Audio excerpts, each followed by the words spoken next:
ராஜபக்ஷ குடும்பத்துக்கு எதிராக நீதிமன்றங்கள்ல நிலுவையில் இருக்கக்கூடிய வழக்குகளுக்கு இப்போ மிக முக்கியமான வாக்குமூலங்கள் பதிவு செய்யப்பட்டு வருது.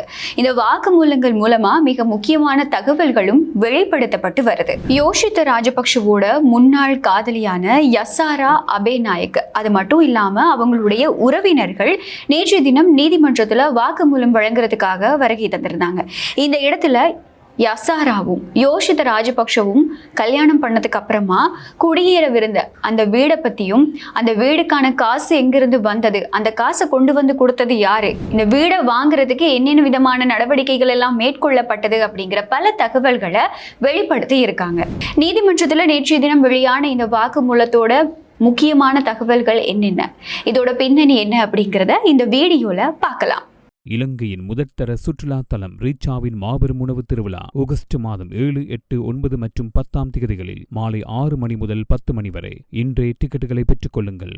யோஷித்த ராஜபக்ஷவுக்கு எதிரான வழக்கு நேற்றைய தினம் கொழும்பு மேல் நீதிமன்றத்தில் விசாரணைக்கு எடுத்துக் கொள்ளப்பட்ட சந்தர்ப்பத்தில் வழக்கோட முதலாவது சாட்சியா இருக்கக்கூடிய யோஷித்த ராஜபக்ஷவோட முன்னாள் காதலி யசாரா அபேநாயக்க பல விடயங்களை வாக்குமூலமா வெளிப்படுத்தி இருந்தாங்க.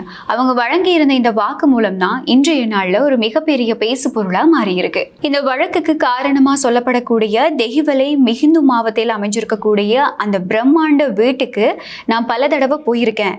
நானும் யோஷித்த ராஜபக்ஷவும் காதலிச்சு மோதிரம் மாற்றிக்கொண்டு நிச்சயதார்த்தம் செஞ்சிருந்தோம் அப்படிங்கிற ஒரு தகவலையும் யசாரா அபேநாயக்க நேற்றைய தினம் நீதிமன்றத்துல வெளிப்படுத்தி இருக்காங்க.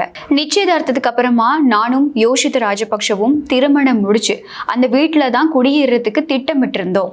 அந்த வீடு யோஷித்த ராஜபக்ஷ மூலமா கட்டப்பட்ட வீடு தான் அப்படிங்கிறத அவங்களுடைய வாக்கு மூலமா வெளிப்படுத்தி இருக்காங்க யசாரா அபேநாயக்க. இவங்களுடைய இந்த வாக்கு மூலத்துக்கு அப்புறமா ஜனாதிபதி சட்டத்தரணி சம்பத் மெண்டிஸ் எழுப்பின குறுக்கு கேள்விகளுக்கு பதிலளிச்ச யசாரா அபேநாயக்க, அது சாதாரண வீடு கிடையாது, பல அறைகளோட இருக்கக்கூடிய மிக பிரம்மாண்டமான ஒரு சொகுசு வீடு அப்படின்னும், அது கட்டப்பட்ட காலத்துல யோஷித்த ராஜபக்ஷ கடற்படையில பணியாற்றிக்கிட்டு இருந்ததாகவும் CSN தொலைக்காட்சி அலைவரிசையோட பணிகளையும் கவனிச்சுக்கிட்டு இருந்ததாகவும் தான் உண்மைகளை வெளிப்படுத்தி இருக்காங்க. இந்த இடத்துல தான் இந்த வழக்கோட 2வது சாட்சியமா கருதப்படக்கூடிய இந்த காணியோட உரிமையாளர் லூஷன் ரத்நாயக்க அவருடைய சாட்சியத்தை வழங்கி இருக்காரு.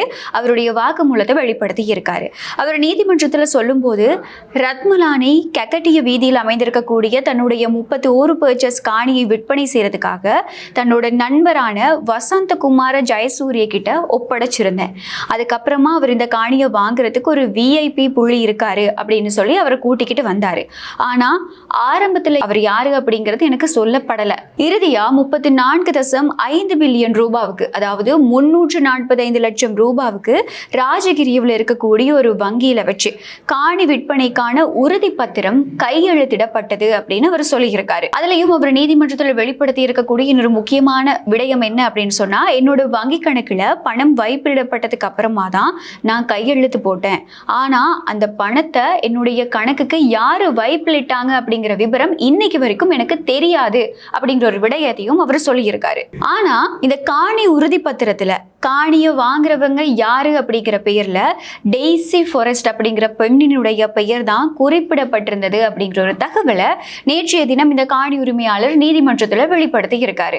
இதுக்கப்புறமா தான் இந்த வழக்கோட மிக முக்கியமான சாட்சியமே வெளிவருது. அதுதான் இந்த சதியோட, அதாவது இந்த ஒட்டுமொத்த கருப்பு பணத்தோட பின்னணியை உடைக்கக்கூடிய மாதிரி 3வது சாட்சியான வசந்தகுமார ஜெயசூரிய, அதாவது இந்த காணி உரிமையாளரோட நெருக்கமான நண்பர், அவருக்கு தான் இந்த காணியை விற்பனை செய்யறதுக்கான ஒப்பந்தம் வந்து காணி உரிமையாளர் மூலமா வழங்கப்பட்டிருந்தது. இவருடைய சாட்சியம் நேற்று நீதிமன்றத்துல எடுத்துக்கொள்ளப்படுது. இவர் முதலாவது சாட்சியமான, அதாவது யோஷித்த ராஜபக்ஷவோட முன்னாள் காதலியான யசாரா அபேநாயக்கவோட நெருங்கிய உறவினர் அப்படின்னு சொல்லப்படுது.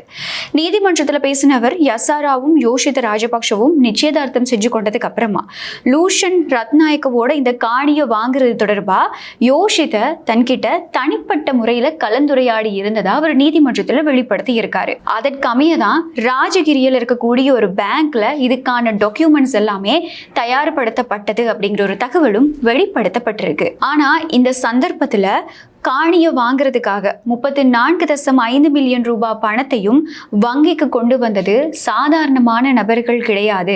அவங்க இந்த பைகள்ல கட்டுக்கட்டா பணத்தை கொண்டு வந்து கொடுத்தது யோஷித்த ராஜபக்ஷ, அதாவது அப்போ அதிகாரத்துல இருந்த மஹிந்த ராஜபக்ஷவோட பாதுகாப்பு பிரிவினர்கள் தான் அப்படிங்கிற ஒரு உண்மையும் வெளிப்படுத்தப்பட்டிருக்கு.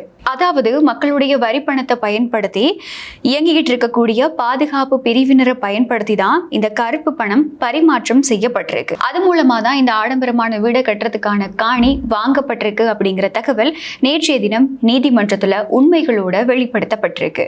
காணி மோசடி அது மட்டும் இல்லாம பண மோசடி தடுப்பு சட்டத்துக்கு கீழே இப்போ சிக்கி இருக்கக்கூடிய யோஷித்த ராஜபக்ஷ ஏற்கனவே இந்த வழக்குல சிஐடி மூலமா கைது செய்யப்பட்டு அதுக்கப்புறமா பிணையில விடுவிக்கப்பட்டிருந்தாரு. அதுக்கப்புறம் இப்போ வரைக்குமே இந்த வழக்கு நீதிமன்றத்துல விசாரணைக்காக எடுத்துக்கொள்ளப்படுது. அதையும் தாண்டி இந்த வழக்கோட மிக முக்கியமான சாட்சியமா இருந்த யோஷித்த ராஜபக்ஷவோட முன்னாள் காதலி நேற்று தினம் நீதிமன்றம் வரைக்கும் வந்து அவங்களுடைய மிக முக்கியமான வாக்குமூலங்களை வெளிப்படுத்தி இருக்காங்க. இந்த வழக்கு ஒரு பக்கம் இருக்க, இன்னொரு பக்கம் யோஷித்த ராஜபக்ஷ எப்படி கடற்படையில சேர்ந்தாரு, இதுக்கு மஹிந்த ராஜபக்ஷவோட அதிகாரம் என்ன மாதிரி துஷ்பிரயோகத்திற்கு உள்ளாக்கப்பட்டிருக்கு அப்படிங்கிற வழக்கு விசாரணைகளும் இன்னொரு பக்கம் நடந்துகிட்டு இருக்கு.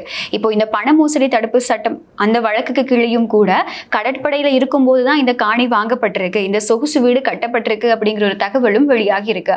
அப்போ எதிர்வரும் நாட்கள்ல இந்த 2 வழக்குகளோடையும் சேர்ந்த மாதிரி இன்னும் பல தகவல்கள் வெளிவரும். நீதிமன்றம் இதுக்கு சரியான சட்ட நடவடிக்கைகளை மேற்கொள்ளும் அப்படிங்கிற ஒரு மிகப்பெரிய எதிர்பார்ப்பும் மக்கள் மத்தியில இருக்கு.